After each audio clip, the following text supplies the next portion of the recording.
कई बार जीवन में क्या होता है कि अचानक से हमारी दिशा का परिवर्तन हो जाता है, हमारी राह बदल जाती है, जीवन जीने का ढंग बदल जाता है।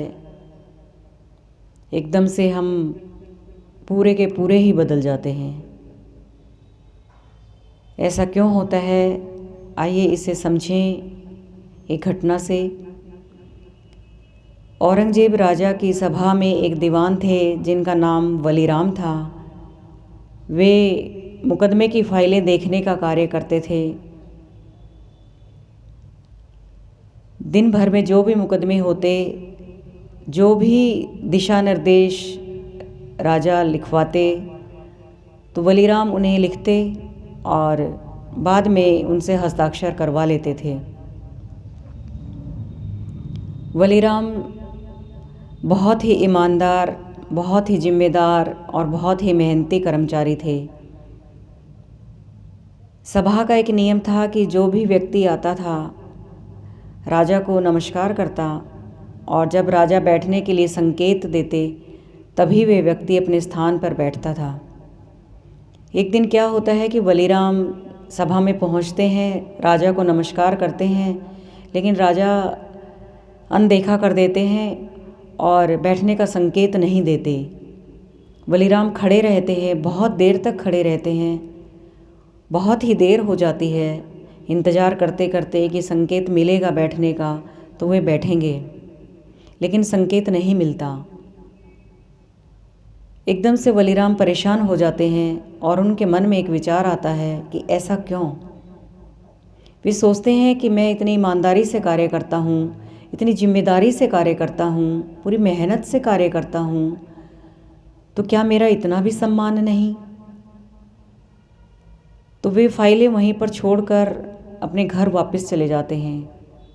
घर जाकर वे जो ढिंढोरा पीटते हैं उन लोगों को बुलाते हैं और कहते हैं जाओ नगर में ढिंढोरा पिटवा दो, पीट दो, कह दो सबसे कि वलीराम ने अपना सारा सामान दान दे दिया है। जो भी उसके घर में सामान है, जिसे जो भी ज़रूरत है, जिस व्यक्ति को जो भी चाहिए उसके घर से आकर ले जाए। व्यक्तियों की भीड़ लग जाती है उसके घर पर। सब लोग सामान लेने पहुंच जाते हैं और जिसको जो चाहिए वो अपना उठा कर सामान लेकर के जा रहे होते हैं, और वलीराम चुपचाप नदी के किनारे चले जाते हैं और वहाँ आराम से लेट जाते हैं।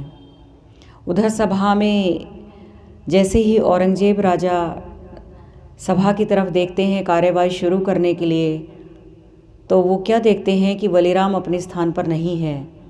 बाकी सब सभा में उपस्थित हैं, तो वो परेशान हो जाते हैं कि वलीराम के बिना तो कार्यवाही चलेगी नहीं। वे कर्मचारियों से पूछते हैं कि क्या वलीराम आज नहीं आया। तो कर्मचारी कहते हैं कि वो आया था, उसने आपको नमस्कार भी किया था, लेकिन आपने बैठने का संकेत नहीं दिया। बहुत देर तक वो इंतज़ार करता रहा और वो अब वापस चला गया। राजा कहते हैं जाओ, जल्दी जाओ, उसे वापस लेकर आओ। उसके बिना तो मेरा कोई कार्य होगा ही नहीं, उसके बिना मैं अधूरा हूँ।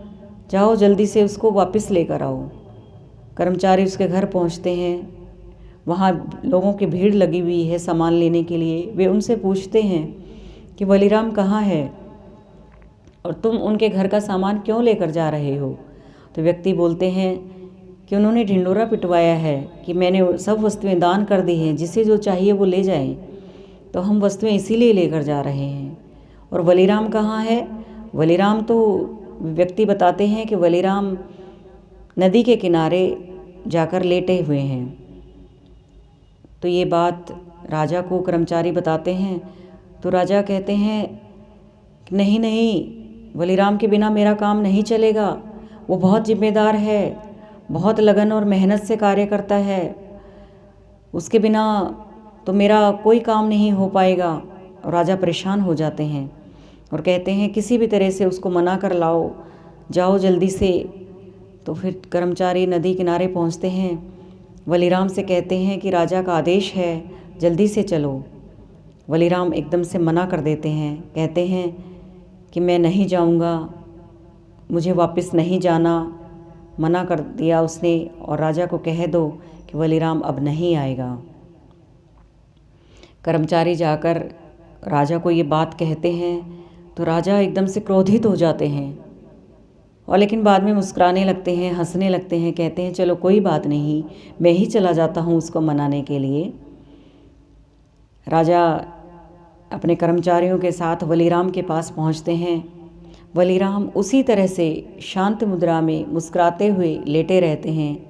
राजा के पहुंचने के बाद भी राजा कहते हैं, भाई वलीराम, ये पैर पसार कर क्यों लेटे हो, चलो राज्यसभा में अपना कार्य संभालो। वलीराम कहते हैं, जब मैं आपका कार्य करता था, लगन और मेहनत से करता था, आप मेरी तरफ देखते भी न थे, और अब मैंने आपका कार्य छोड़ दिया है, आपकी दास्ता छोड़ दी है, आपकी गुलामी छोड़ दी है, और अब आप मुझे मिलने आए हो, बुलाने आए हो। अब नहीं आएगा ये वलीराम, ये अब परमात्मा का दास बन गया है, अब परमात्मा की गुलामी करेगा, परमात्मा का नाम जपेगा। इसने अपनी राह बदल दी है, दिशा बदल दी है। अब ये दोबारा आपके राज्यसभा में नहीं आएगा। तो कब कौन सा विचार हमारे अंदर कितनी गहराई से उतर जाता है कि हमारा दिशा का परिवर्तन हो जाता है, पूरी की पूरी राह बदल जाती है, हम पूरे के पूरे बदल जाते हैं। तो विचारों पर बहुत सोच समझकर कार्य करना चाहिए कि कौन से विचार भीतर जाएं और कौन से विचार भीतर ना जाएं।